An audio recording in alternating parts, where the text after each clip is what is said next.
আজকে আমরা আলোচনা করব বচনের বিরোধিতা। এর আগে আমরা আলোচনা করেছিলাম আবর্তন ও বিবর্তন। আজকে বচনের বিরোধিতা আলোচনা করার আগে আমাদের জানতে হবে যে বচনের বিরোধিতা কোন কোন বচনের মধ্যে হয়ে থাকে। আমরা সকলেই জানি যে বচন হচ্ছে চার প্রকার: এ বচন, ই বচন, আই বচন, ও বচন। এই চার প্রকার বচনের মধ্যে আমাদের বচনের বিরোধিতা হয়ে থাকে। এবার বচনের বিরোধিতা বলতে কি বোঝায়? বলেছে একই উদ্দেশ্য ও বিধেয় বিশিষ্ট দুটি বচনের মধ্যে একই উদ্দেশ্য ও বিধেয় বিশিষ্ট দুটি বচনের মধ্যে যদি গুণগত দিক থেকে, পরিমাণগত দিক থেকে এবং গুণ ও পরিমাণ উভয়গত দিক থেকে তাদের মধ্যে পার্থক্য দেখা দেয়, তখন বচন দুটির মধ্যে যে পারস্পরিক সম্পর্ক, সেই সম্পর্ককেই বলা হচ্ছে বচনের বিরোধিতা।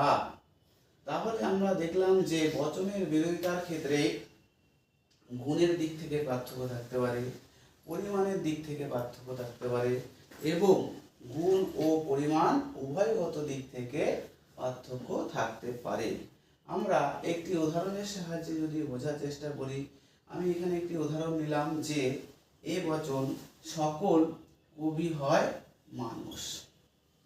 এই বচনের যে বিরোধিতা রয়েছে, সেই বিরোধিতা হচ্ছে এ এবং ই বচনের মধ্যে। তাহলে এখানে ই বচন লিখলাম আমরা যে কোনো কবি নয় মানুষ। এবার দেখো যে এখানে এ বচন এর হচ্ছে বিরোধিতার সম্পর্ক হচ্ছে বিপরীত বিরোধিতার ক্ষেত্রে ই বচন হলো। এখানে আমাদের যে মেন পার্থক্য, সেই পার্থক্যটা হচ্ছে গুণের পার্থক্য।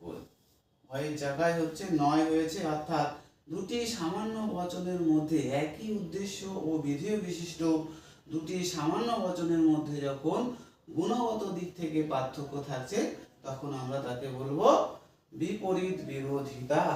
একইভাবে আমরা অধীন বিপরীত বিরোধিতার ক্ষেত্রে যদি আমরা করি, এখানে যে অধীন বিপরীত বিরোধিতার ক্ষেত্রে দেখো আই বচন আর হচ্ছে ও বচনের মধ্যে যে সম্পর্ক, তাহলে অধীন বিপরীত বিরোধিতার ক্ষেত্রে আমরা লিখলাম যে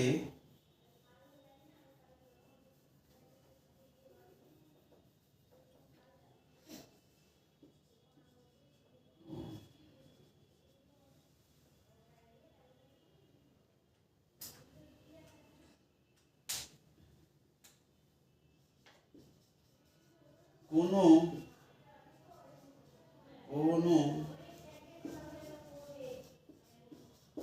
মানুষ হয় কবি। তাহলে দেখো এখানে একটু লেখাটা বোঝা যাচ্ছে না, আচ্ছা ঠিক আছে।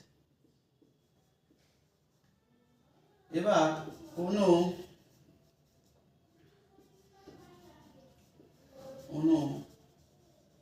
মানুষ নয় কবি। একইভাবে দেখো অধীন বিপরীত বিরোধিতার ক্ষেত্রে যে আমাদের যে বচন দুটির মধ্যে যে বিরোধিতা, সেই বিরোধিতা হচ্ছে এখানে গুণগত দিক থেকে পার্থক্য রয়েছে। তাহলে আমরা দেখলাম যে বিপরীত বিরোধিতার ক্ষেত্রে দুটি সামান্য বচনের মধ্যে গুণগত দিক থেকে যদি পার্থক্য থাকে, তাহলে বচন দুটির মধ্যে যে পারস্পরিক সম্পর্ক, তাকে বলা হচ্ছে বিপরীত বিরোধিতা। এরপরে রয়েছে অধীন বিপরীত বিরোধিতার ক্ষেত্রে, সেখানেও কিন্তু আমরা দেখলাম দুটি সামান্য বচনের মধ্যে যখন গুণগত দিক থেকে পার্থক্য থাকছে। এইভাবে আমরা দেখব অসম বিরোধিতা। এই যে এ বচন এবং আই বচন, ই বচন এবং ও বচনের মধ্যে যে বিরোধিতার যে সম্পর্ক, সেই সম্পর্কটা আমরা দেখব পরিমাণগত দিক থেকে পার্থক্য।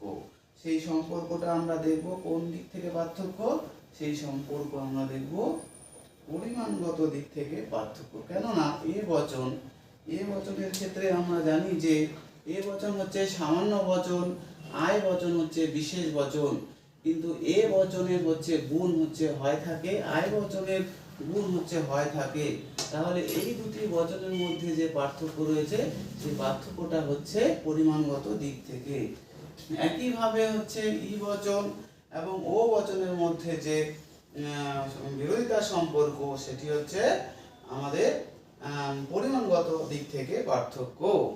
তাহলে এরপরে আমরা দেখব যে বিরুদ্ধ বিরোধিতা। বিরুদ্ধ বিরোধিতা হচ্ছে এ এবং ও বচনের মধ্যে, আই এবং ই বচনের মধ্যে আমরা দেখব যে গুণ ও পরিমাণ উভয়গত দিক থেকে যে পার্থক্যটা রয়েছে সেই পার্থক্যটাই হচ্ছে কি আমাদের বিরুদ্ধ বিরোধিতা। কেননা এ বচনের ক্ষেত্রে এটি হচ্ছে, ও বচনের ক্ষেত্রে এখানে হচ্ছে সামান্য বচন, এটি হচ্ছে বিশেষ বচন।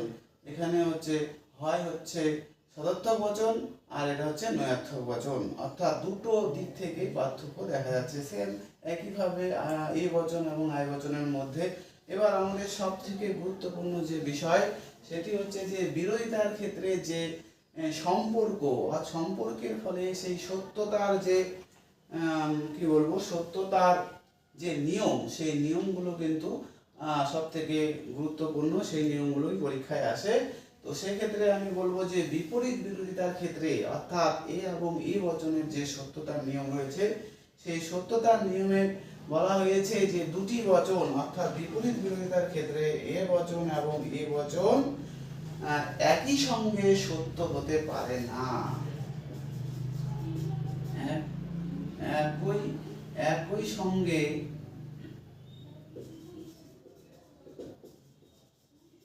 সত্য হতে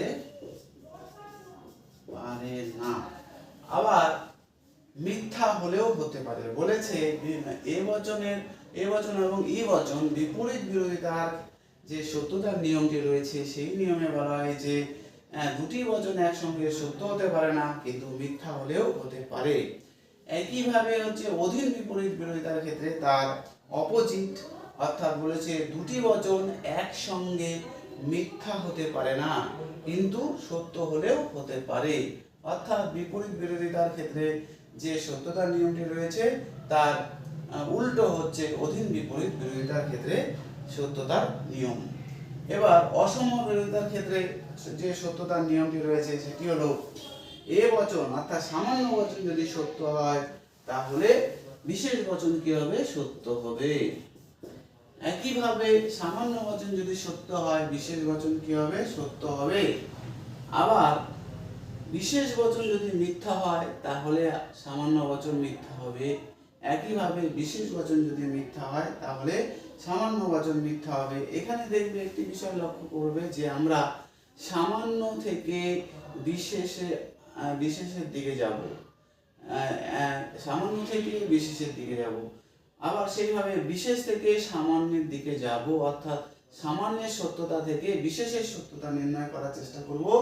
আর বিশেষের সত্যতা থেকে সামান্যের সত্যতা যখন আমরা নির্ণয় করতে যাব তখন কিন্তু সেটা রুলসটা আলাদা হয়ে যাবে, অর্থাৎ অনিশ্চিত হয়ে যাবে। এই জন্য অসম বিরোধিতার ক্ষেত্রে যে সম্পর্ক বা রিলেশনটা হচ্ছে একমুখী সম্পর্ক বলা হয়। অর্থাৎ সামান্য বচন সত্য হলে বিশেষ বচন সত্য হবে, সামান্য বচন সত্য হলে বিশেষ বচন সত্য হবে, বিশেষ বচন মিথ্যা হলে সামান্য বচন মিথ্যা থেকে আমরা মিথ্যাকে জানতে পারবো, মিথ্যা থেকে আমরা মিথ্যাকে জানতে পারবো। যদি সামান্য বচনটি যদি মিথ্যা হয়ে যায় তাহলে এটা অনিশ্চিত হয়ে যাবে আমাদের বিশেষ বচনটি। তাহলে আজকে আমরা আর রয়েছে সেটা হচ্ছে বিরুদ্ধ বিরোধিতা। বিরুদ্ধ বিরোধিতার যে সত্যতার নিয়ম রয়েছে সেই সত্যতার নিয়মে বলা হয়েছে যে দুটি বচন একসঙ্গে সত্য হতে পারে না, মিথ্যাও হতে পারে না। দুটি বচন একসঙ্গে সত্য হতে পারে না, মিথ্যাও হতে পারে না।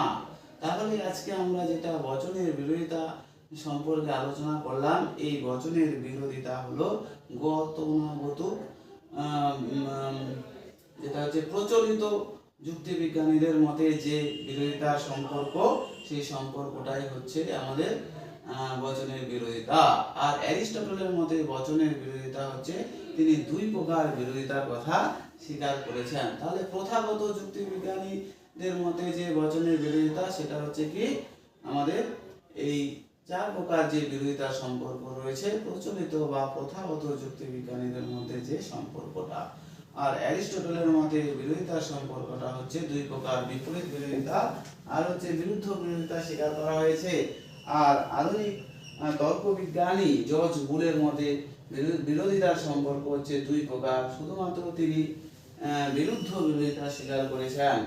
এর পরের ক্লাসে আমরা আলোচনা করব কেন আধুনিক যুক্তিবিজ্ঞানী বা তর্কবিজ্ঞানী জর্জ বুল শুধুমাত্র বিরুদ্ধ বিরোধিতাকে স্বীকার করেছে, 3 প্রকার বিরোধিতাকে কেন অস্বীকার করেছে। তাহলে আজকে আমরা যেটা জানলাম যে প্রচলিত যুক্তিবিজ্ঞানীদের মতে বা প্রথাগত যুক্তিবিজ্ঞানীদের মতে বচনের বিরোধিতা। ঠিক আছে, আজকে এই পর্যন্তই থাকবে।